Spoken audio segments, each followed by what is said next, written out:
Hello friends, welcome to our channel Randomness with Lubna and Banu. Hello everyone. Today's episode is special. We are joined by a highly experienced physician, Dr. Avinash Siddanoor. Dr. Avinash is currently a doctor at BLK Max Super Speciality Hospital in New Delhi, where he manages a wide range of acute and chronic medical conditions. His work spans across patient care, clinical training, and multidisciplinary collaboration.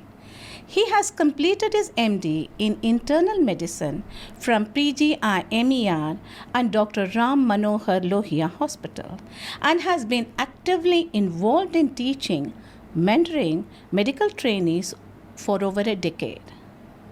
Today's conversation is relevant to his special interests in diabetology and cardiology, areas that are directly connected to the rising discussion around the weight loss and metabolic drugs like Mounjaro. Dr. Avinash is also an accomplished researcher, speaker with multiple publications, national awards, and contributions to advancing our understanding of diabetes and its complications. We are really looking forward to gaining his insights today. Welcome to the show, Dr. Avinash. Thank you. Pleasure to be here. You will tell us something about obesity. Why are we so fat and why is obesity a disease nowadays? Yes, obesity has been labeled as a chronic disease. WHO, as back as 1997, declared it as a disease. And world over, there are so many reputed organizations which have labeled it as a chronic relapsing disease.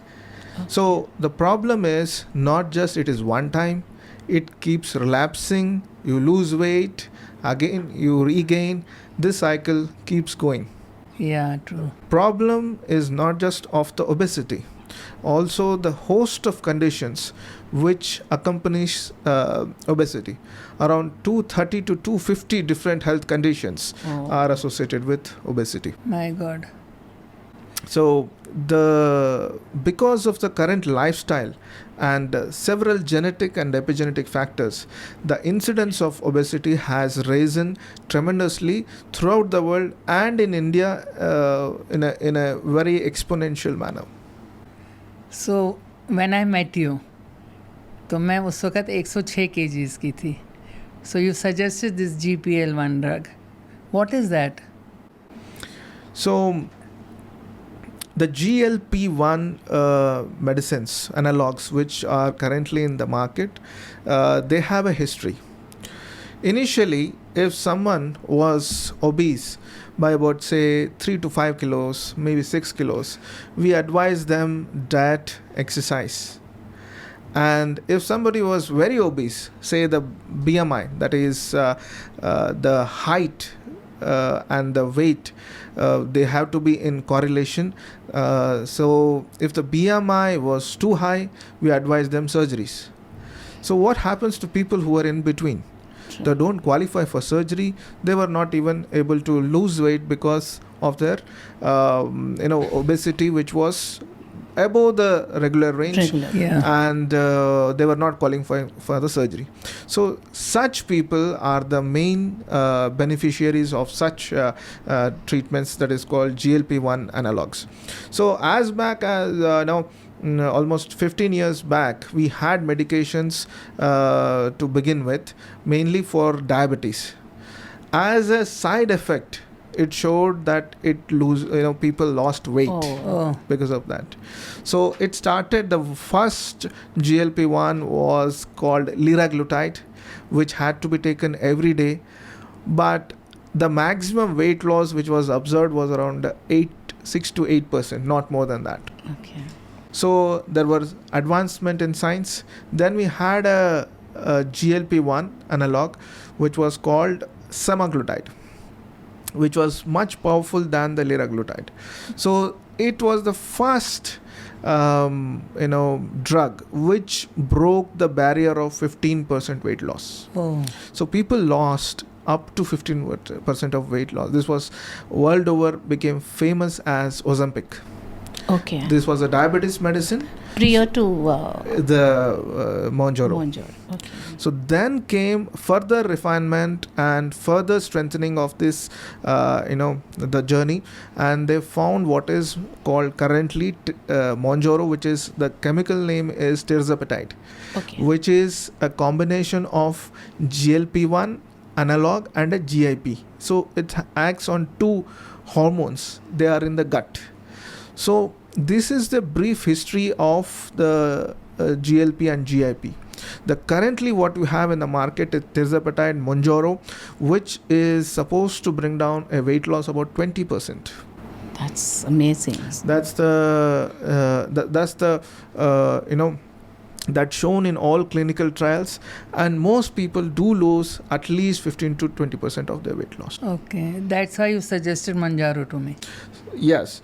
In your case, especially, you were diabetic, Yeah, hypertensive, yeah. and diabetes was not in control. yes, it was not in control. It was fluctuating, and what you required as a primary treatment was obesity treatment.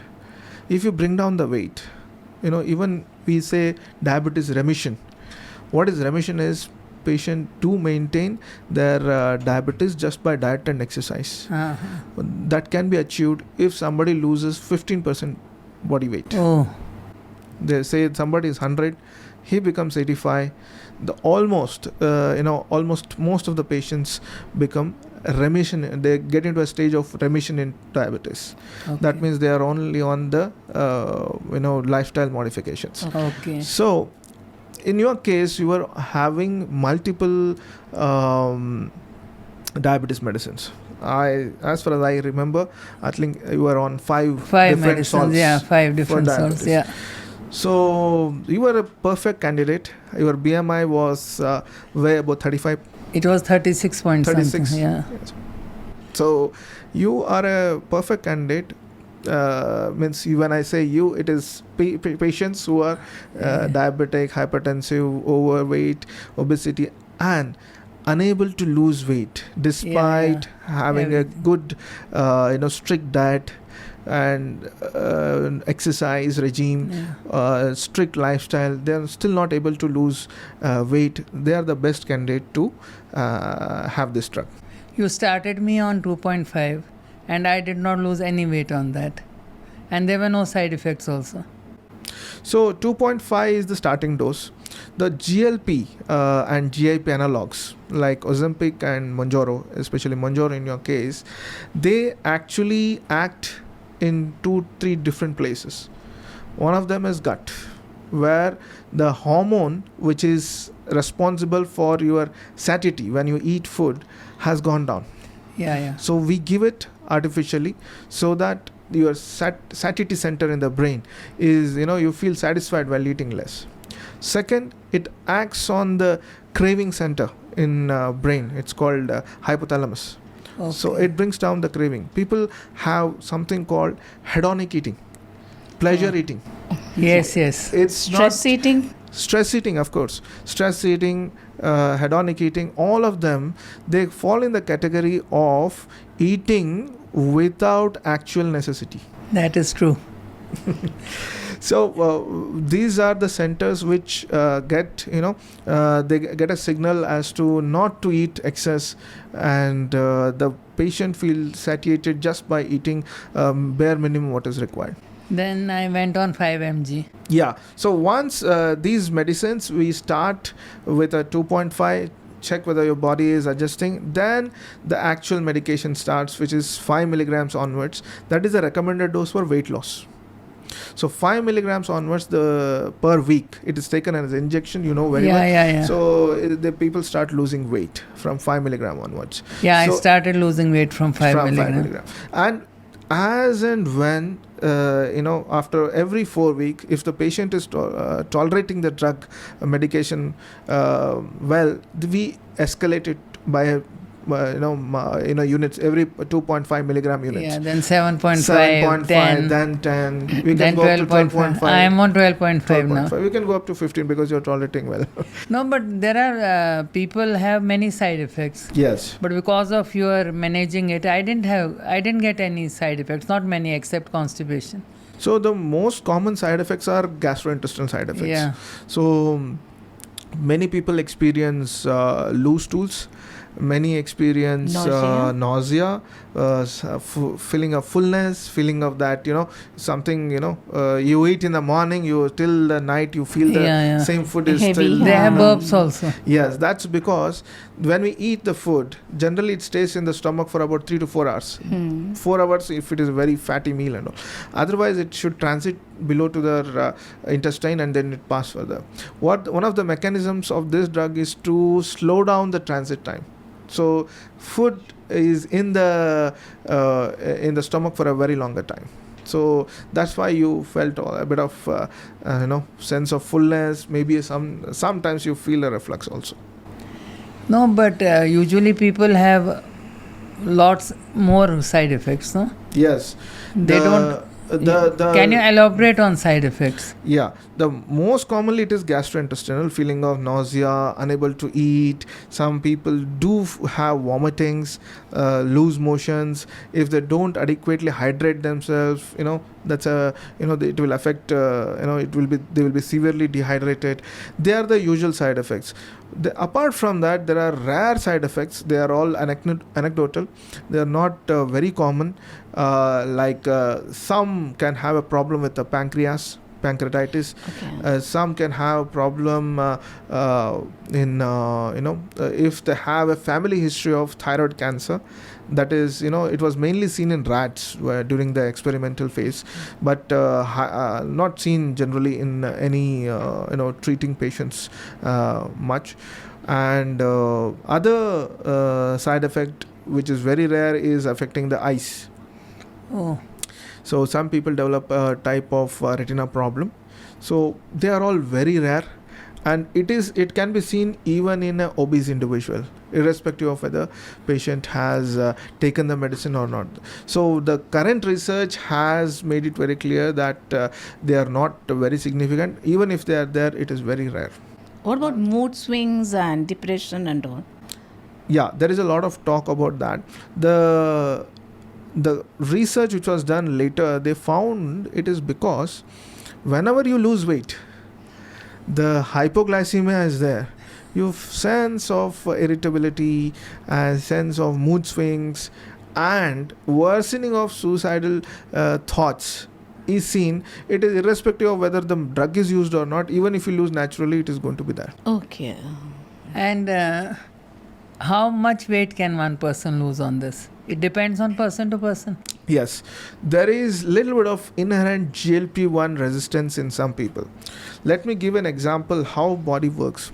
You must be aware of Serena Williams, world famous tennis player. Yeah. In the peak of her career, she must be the one sports person who must be getting the best of the nutritionist, best of the coaches, best of the training, but she couldn't lose weight. That's because there are other factors which are other than these which affect the weight loss. So if you see her recent photographs, in fact, it is used as in the US it is used as Zepbound. Mounjaro is for diabetes, Zepbound is for weight loss. Oh. She was on Zepbound, and you can see she has developed a absolutely flat tummy. So there are factors other than just eating, sleep, diet, exercise, which can affect the weight loss. So somebody who is inherently having issues of GLP-1 resistance, so may not lose much. So, but with me, I lost less weight, but I'm off sugar medicines. Yes. So. Yeah. So you have lost around 9 kilos. Yeah. So which is roughly translating to about 8 to 9% or 10%, you can say. So of body weight. So now with this, as I told you, you have gone into remission because we had to stop all of your medications. Yeah. You are on 5 salts. Now you are on no salts. No You're salt. just on only Mounjaro once a week. So this is one of the advantages.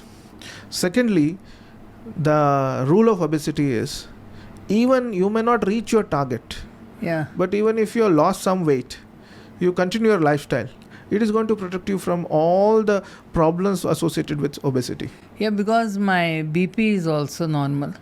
Your joint pain, Joint pain is gone. general well-being, Yeah. liveliness, and lethargy, all that. Yeah, but I miss pleasure eating. Is there any age factor that is linked with this, that any below a particular age group, they're not advised to use this? So in spite of being obese? Mounjaro can be used in any adult above 18 years. Okay. In fact, it is being recommended anybody above 10 years. Oh. Because childhood obesity is True. very common. Very common. So they are yes. obese from childhood. By the age they turn 30, one of the paradox of Indian subcontinent or the Southeast Asian countries is we have very huge burden of diseases associated with poverty, like infections, tuberculosis, cervical cancer. At the same time, we have a very high burden of diseases which are associated with affluence. Like Western countries, we have diabetes, heart disease. Sure. Unfortunately, we get it at a much earlier age. So a child who is obese from the age of 10, by the age 30, he has had all his metabolic damage done. So slowly the indications for use in children are coming, the age is being coming down. So how long can we be on Mounjaro? So if Mounjaro is a diabetes medicine, diabetes generally doesn't go off. There is something called remission. So there is no upper limit of how long to use Mounjaro, because some may be using diabetes medicine for 30 years. So it's safe to use it on long term also? Yes. It has been, the safety is not an issue. Safety is not a problem. And any other point of view you can give to our viewers about this? And once the person stops, is there any chance of the person regaining the weight? This is very important to know. So patient, say we start a patient on Mounjaro, consistently loses weight, achieves the certain target, and now the patient doesn't want to take it. We do warn them, if you stop only medicine without actually maintaining your lifestyle, going back to your old habits, the regain is common. What's the optimum way of utilizing this? Apart from the medication, is there anything else that the person has to take care of? We do not encourage the shortcut ways of losing weight or controlling your sugar. In all over the world, the guidelines are very clear. Start your lifestyle modification. Control your diet. Do regular exercises, which is about 150 minutes per week, or 30 to 40 minutes every day. Even if you do for 5 to 6 days a week, that is bare minimum. And for a general health, 4 things have to be maintained: diet, exercise, sleep, and stress-free life. If somebody loses sleep, his quality of sleep is not good. Nowadays, the sleep is considered the new diet. Do whatever. If your sleep is not good, if you're not having good sleep, deep sleep, the chances of you gaining weight, having all the metabolic problems are very high. And is it necessary to have protein on it? So when you start losing weight, it is maximum weight loss is through fat loss. Number of fat cells have increased in the body. The number of fat cells starts decreasing and you start losing weight. But some of the muscle mass also is lost. Lost, yeah. So when you are losing weight, you have achieved certain weight loss, we do recommend protein supplements. The reason being, Indian diet, especially the vegetarian Indian diet, Sure. it is very difficult to get adequate protein. So protein requirement for anybody it's very easy to calculate. If somebody is 50 kilos, it is 50 grams. Somebody Okay. is 60 kilos is 60 grams. So somebody is, say, 96 kilos, it will be 96 grams. Now, 96 grams of protein in a vegetarian to achieve is very tough. So we do, especially when you are Mounjaro, you don't want to eat anything. Yeah. So we don't want you to lose the skeletal mass, especially in this age. It's very difficult to get back. Yeah. So we advise two things. One is weight training. Other is increase your protein intake, at least partly by taking the supplements. You use the first term. What is it? Weight Weight training. Exercise. training exercise. So one is walking, Okay. skipping, or doing the aerobic exercises. Okay. The second part is weight training. Somebody turns 40 plus, you might have seen that balance and strength goes down. It has to be actively managed. Okay. So weight training helps you a lot, especially the weight training of the lower limb has been found to add more years to your life. But this Mounjaro is very expensive. Yes. So not everybody can use it. So currently the molecule is not off patent. So the rule says that for 10 years they can sell according to their price. Yeah. And after 10 years it goes off patent. That's what has happened with Ozempic. Ozempic on March 20 completed its patency years. So it has gone off patent. So now it's a good news to the viewers, especially in India. You can get as less as 200 rupees per week. Really? Yes. The semaglutide has gone off patent and the Indian companies are manufacturing. The quality is, I can't assure you, because it is always similar. It is not the original. But somebody who is very price sensitive, or a price sensitive market like India, somebody is not able to afford, it has gone off patent, so they can make use of this Affordable price. affordable pricings. So you advise people to come and who are obese to have this Mounjaro, take Yes, Mounjaro, and who are diabetic. Yes, we do.